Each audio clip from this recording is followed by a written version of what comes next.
Hello friends, this is Urvi Tejas Jariwala from લેપ્રોકેટ surgical hospital Surat. અને આજે આપણે ઘણા વખત પછી ડૉક્ટર તેજસ જરીવાલા સર સાથે અવેરનેસ સેશન કરી રહ્યા છીએ. અને આજેનો ટૉપિક અમે બહુ એપ્રોપ્રિએટ લઈ રહ્યા છીએ કે જે ટૉપિક છે પેટને લગતા રોગો, એસિડિટી, ગેસ ટ્રબલ, ડાયેરિયા, પેટનો દુખાવો અને કોન્સ્ટિપેશન. આપણે જોઈ રહ્યા છીએ કે છેલ્લા થોડાક વર્ષોમાં, છેલ્લા 7-10 વર્ષથી આવા પ્રોબ્લેમ્સમાં ઘણો વધારો થયો છે. ઓલ્ધો આ ટ્રબલ્સ એવી મોટી નથી, પણ સાવ એને નેગ્લેક્ટ કરી શકાય એવી પણ નથી. અને તેમાં પણ અત્યારે હાલની વાત કરીએ તો છેલ્લા થોડા દિવસોથી જ્યારથી ગરમી પડવાની ખૂબ ચાલુ થઈ છે, તો આવા રોગોના પેશન્ટ્સમાં અમારી હોસ્પિટલમાં પણ પેશન્ટ્સમાં સારો એવો વધારો થયો છે. અને આજે આપણે આ રોગો શાના કારણે થાય છે તે આપણે ડૉક્ટર તેજસ જરીવાલા સર પાસેથી જાણવાની કોશિશ કરીશું. એને નિવારવા શું કરી શકાય તે પણ જાણવાની કોશિશ કરીશું. અચ્છા, હા, અત્યારે ગરમી બહુ પડે છે. ન્યૂઝપેપર પણ છેલ્લા પાના પર આખા ફૂલ પેજની એડ આવે છે કે લૂથી બચવા શું કરવું જોઈએ, લૂથી બચો.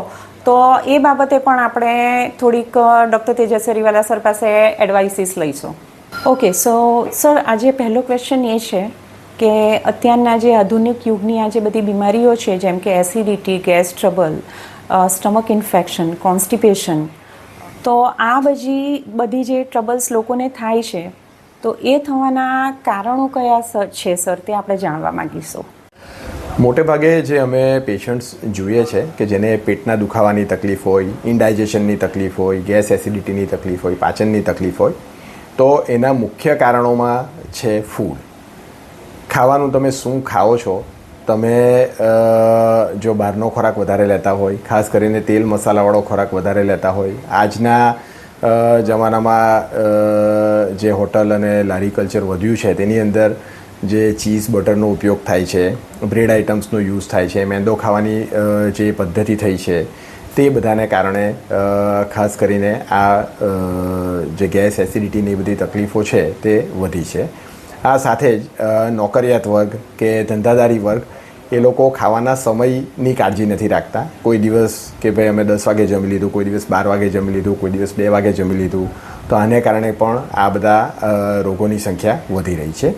ટીનેજર છોકરાઓમાં જે હું જોઉં છું મારી પ્રેક્ટિસમાં કે મોટેભાગના ટીનેજર્સ એ બહારના ખાવાની એમને લત લાગેલી હોય છે, ઘરનું ખાવાનું ભાવતું નથી હોતું. તેને કારણે આ બધા રોગોની સંખ્યા વધી છે.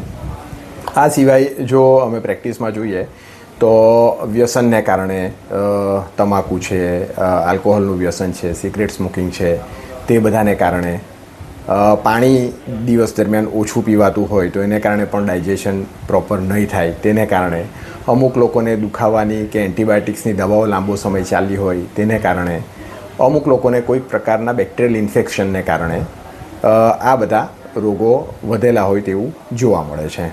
આ ઉપરાંત હવે જે કામકાજની પદ્ધતિ, જે શૈલી થઈ છે તેમાં મોટે ભાગના કામમાં એવું હોય છે, ઇવન અમારું પણ તમે કામ જુઓ તો અમે સર્જરી કરતા હોઈએ તો આખો દિવસ ક્યાં તો ઊભા રહેવાનું હોય, ક્યાં તો પ્રેક્ટિસમાં બેસવાનું હોય, ચાલવાનું ઘણું ઓછું આવે છે. એટલે ફિઝિકલ એક્ટિવિટીઝ ખાસી ઓછી થઈ ગઈ છે. એને કારણે જે આપણે ખોરાક લઈએ છીએ તે જે પ્રોપર રીતે પચવો જોઈએ તે રીતે પચતો નથી. તો એ ફિઝિકલ એક્ટિવિટી જે આપણી ડે ટુ ડે લાઈફમાં નથી રહી, તેને પછી આપણે રેગ્યુલરાઇઝ કરવી પડે. એના માટે મોર્નિંગ વોક, ઇવનિંગ વોક, જે પણ સમયે આપણને ફાવે તો તે પ્રમાણે એ વસ્તુ કરવાથી પણ આપણે ડાયજેશનને ઇમ્પ્રૂવ કરી શકીએ. આ જે બધા પ્રોબ્લેમ્સ છે, જેમ કે acidity, gas trouble, stomach infection, constipation, indigestion, એ બધા પ્રોબ્લેમ્સ થાય અને ડૉક્ટર પાસે જવું પડે, પણ એના કરતાં આ પ્રોબ્લેમ્સ બધા થાય જ નહીં, તો એને માટે આપણે કઈ તકેદારીઓ રાખી શકીએ? જે રીતે આપણે વાતો કરી કે આ બધા એના કારણો છે, તો એ કારણોને જ આપણે દૂર કરવા રહ્યા. એટલે એ કારણોને દૂર કરવા માટે હું હંમેશા મારા દર્દીઓને સલાહ આપું છું કે દિવસ દરમિયાન પાણી વધારે પીવો. જમતી વખતે ઓછું પીવો, પણ દિવસ દરમિયાન જ્યારે વર્કિંગમાં હો ત્યારે પાણીનો વપરાશ વધારે કરો. ખોરાકમાં સ્પાઇસી, ઓઇલી, મેંદાવાળી વસ્તુઓ બને ત્યાં સુધી ઓછી કરો. રાતનું ખાવાનું ઓછું કરો. બપોરનું ખાવાનું જ્યારે તમે એક્ટિવ હોવ ત્યારે તમે વધારે ખાઈ કાઢો તો એ પચી જાય. રાતનું ખાવાનું જનરલી વ્યવસ્થિત પચતું નથી હોતું. મોટાભાગના ઘરોમાં એવી આદત હોય છે કે રાતનું ખાવાનું ઘણીવાર 11-12 વાગે જમતા હોય અને પછી તરત જ સૂઈ જતા હોય, તો એને કારણે પણ આ બધી તકલીફ વધે છે. એટલીસ્ટ 2 થી 3 કલાકનો ગાળો જમવા અને સૂવા વચ્ચે રાખવો જોઈએ. કોઈ પણ પ્રકારનું વ્યસન હોય તો એ વ્યસનથી દૂર રહો. સારો બ્રેકફાસ્ટ લેવાની આદત પાડો. જો સવારનો નાસ્તો પ્રોપર હોય, જે આપણે વાંચનમાં પણ કહેવાયું છે કે સવારનો નાસ્તો તમે ઘણો સારી રીતે લો, લંચ કમ્પેરેટિવલી ઓછો લો અને ડિનરની અંદર ખાવાનું ખપ પૂરતું જ રાખો, તો આ બધા પ્રોબ્લેમ્સને તમે ઘણે અંશે નિવારી શકશો. અને આ બધી વસ્તુની સાથે ફિઝિકલી એક્ટિવ રહો. ફિઝિકલી એક્ટિવ રહેશો તો જ તમારો પાચન માર્ગ પણ એક્ટિવ રહેશે અને ડાયજેશનના પ્રોબ્લેમ્સ તમે નિવારી શકશો. એક વખત કોઈને એસિડિટી, ગેસ ટ્રબલ, ઇનડાઇજેશન, કોન્સ્ટિપેશન જેવી તકલીફો થઈ છે, તકેદારીઓ પણ સારી એવી હવે રાખવામાં આવી રહી છે, પણ છતાં પણ પ્રોબ્લેમનું સોલ્યુશન નથી આવતું અને દિવસે દિવસે તકલીફો વધી રહી છે, તો એને માટે હવે સર તમે કઈ કઈ ટ્રીટમેન્ટ્સ સજેસ્ટ કરશો?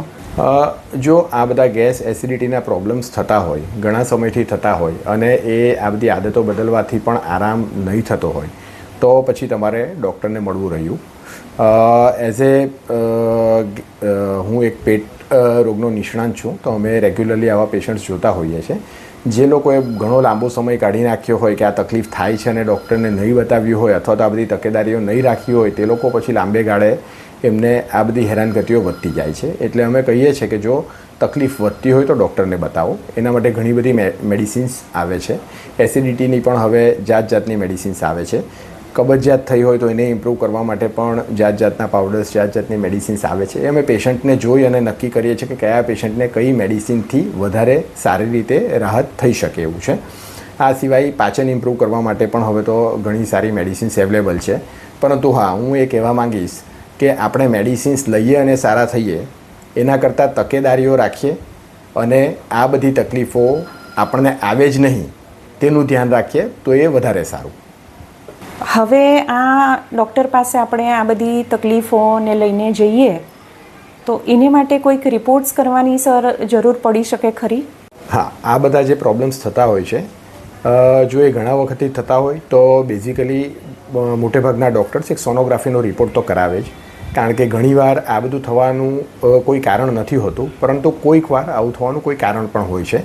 પિત્તાશયમાં પથરી હોવી, સ્વાદુપિંડ પર સોજો હોવો, લીવર પર સોજો હોવો, આંતરડા પર સોજો હોવો, આ બધા કારણોને લીધે પણ ઇનડાઇજેશનની તકલીફ થતી હોય છે. એટલે એક બેઝિક સોનોગ્રાફી અમે જનરલી એડવાઇસ કરીએ છીએ, થોડા બ્લડ રિપોર્ટ એડવાઇસ કરીએ. અને કોઈક પેશન્ટને બહુ જ વખતથી તકલીફો થયા કરતી હોય તો એવા પેશન્ટની અંદર પછી સીટી સ્કેન કે એન્ડોસ્કોપીની પણ જરૂર પડી શકે છે. ઓકે, તો આજનું જે સેશન રહ્યું તે આમ જોઈએ તો એવો કંઈ નવો કે એવો ટૉપિક નથી, પણ અત્યારે બહુ યુઝફુલ થાય એવો ટૉપિક છે. અને the crux of the story જે હું હંમેશા કહેતી આવી છું કે ફાસ્ટ ફૂડથી બચીએ, બહારના ખાવાનાથી બચીએ, ઘરનું જે સારું સાત્વિક સાદું ભોજન છે તે ખાઈએ, લીફી વેજીટેબલ્સ ખાઈએ, ફ્રૂટ્સ ખાઈએ, ફાઇબર ઇન્ટેક વધારે રાખીએ, પાણી પીવા માટે તરસ લાગે એની રાહ નહીં જોઈએ, પાણી પીતા જ રહીએ કે વધારે પાણીનો ઇન્ટેક રાખવાથી ઘણા બધા રોગોથી બચી શકાય છીએ. અને thank you so much for Bing here, અને આપણે મળતા જ રહીશું. Thank you so much.